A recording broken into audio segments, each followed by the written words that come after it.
Hi hi happy evening. ఈరోజు నాకు కొంచెం స్పైసీగా తినాలనిపించింది. మన నాలుక మీద ఉండే టేస్ట్ బడ్స్ మామూలుగా ఉండవు కదండి. సో నాకు స్పైసీగా కావాలి అని అడుగుతున్నాయి. సో అందుకని ఈజీ వేలో తొందరగా అయిపోయేలాగా ఇప్పుడు నేను ఉప్పుడు పిండి చేసుకుని, ఎలాగో ఆవకాయల సీజన్ కదండి, పెట్టేసుకున్నారా కొత్త ఆవకాయలు అందరూ. సో ఉప్పుడు పిండి చేసుకుని అందులో కొత్త ఆవకాయ కలుపుకుని మీకు టేస్ట్ చూపించేసి నేను కూడా తినేస్తాను. ఓకే, వచ్చేయండి.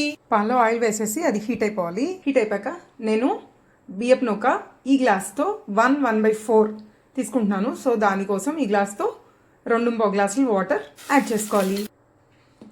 కొంచెం సాల్ట్. ఉప్పుడు పిండి అయితే రెడీ అయిపోయింది. ఇది మా కొత్త ఆవకాయ. చూస్తేనే చాలా టెంప్టింగ్గా ఉంది. ఆవకాయ మిక్స్ చేసేసాను. సో ఇప్పుడు నా ప్లేట్లో ఏమేమి ఉన్నాయి చూసారా? ఆవకాయ పిండి, ఉల్లిపాయ అండ్ పచ్చిమిర్చి. ఇలా వేడి ఉప్పుడు పిండిలో ఉల్లిపాయ నంచుకుని